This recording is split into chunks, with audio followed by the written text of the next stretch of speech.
지난주까지 정순신 학폭 키워드로 꽤나 떠들썩했죠. 국가수사본부장에 임명되었다가 자녀의 학폭 문제로 인해 자진 사퇴를 하게 된 정순신.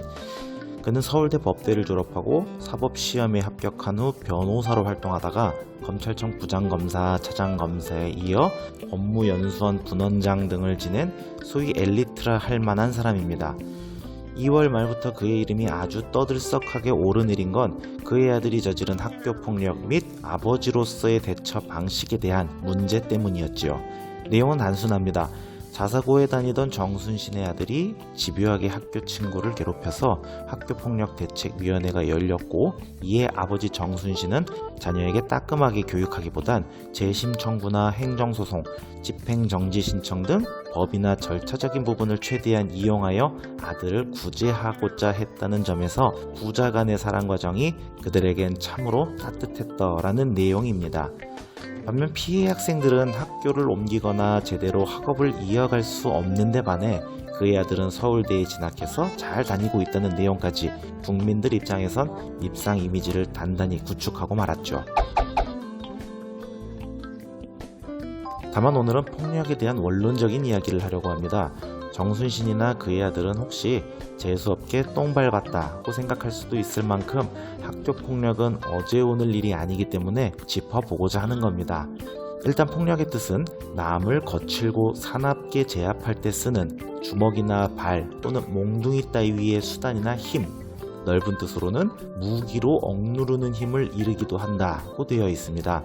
주로 신체적 폭력에 국한된 뉘앙스를 갖고 있네요. 그 밖에도 언어폭력, 성폭력, 사이버폭력 등도 있습니다.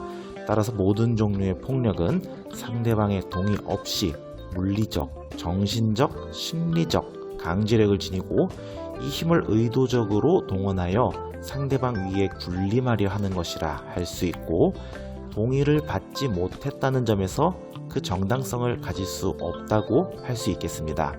그리고 한편 우리 인간은 자기 존재를 유지, 보존하기 위해 어떤 식으로든 경쟁하고 있기 때문에 의도적이든 비의도적이든 상호간 넓은 의미에서의 폭력이 발생할 수밖에 없습니다.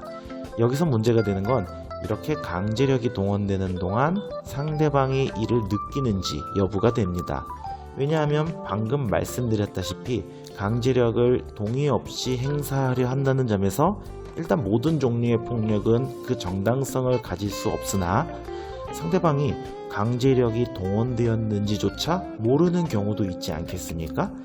당했다는 생각이 표면화되면서 비로소 수면 위로 문제의식이 드러나는 것입니다. 아니, 어떻게 한 대 맞았는데 또 욕을 먹었는데 모를 수가 있어? 라고 하실 수도 있겠습니다. 하지만 폭력의 뜻을 넓게 바라본다면 가스라이팅도 당연히 폭력의 일종이고, 흑인에 대한 차별도 문화적 폭력에 해당되며 정치적 이념이나 제도에 의해 희생된 경우도 분명 폭력이 될 수 있습니다. 즉 폭력의 범주를 넓게 볼 때 우리는 미처 인식하지도 못한 채 폭력을 행하기도 하고 당하고도 있다는 사실을 깨닫게 됩니다. 의도적이든 아니든 말입니다. 그렇다면 결국 폭력은 어쩔 수 없다. 그리고 심지어 폭력은 상대방이 인식 못하게 행하라는 다소 이상한 결론을 말씀드릴 수 있겠습니다. 이게 무슨 똥 같은 소리냐 하시겠지만 다시 한번 정리해보죠. 1. 넓은 의미에서 보면 다양한 형태의 폭력이 존재한다. 2. 인간의 이기적 속성으로 인해 넓은 의미에서의 폭력은 발생할 수밖에 없다.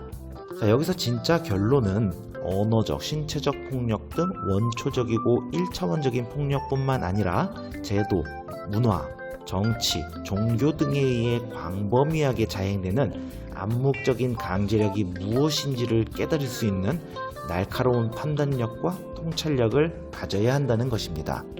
인식하지 못하는 폭력이 발생하지 않도록 말입니다. 비록 작은 개인으로서 거대한 문화적, 정치적 폭력을 거스르기는 힘들다 하더라도 최소한 내가 당하고 있는 상황은 알아야 비로소 생각하는 동물이라고 할 수 있지 않겠습니까? 이상 정순신 아들의 학폭 및 대처 논란에 대한 키워드를 시작으로 폭력의 의미를 넓게 살펴본 후 우리는 암묵적인 폭력에 대처하기 위해 날카로운 판단력을 기르려고 노력하자는 이야기를 다뤄보았습니다. 감사합니다.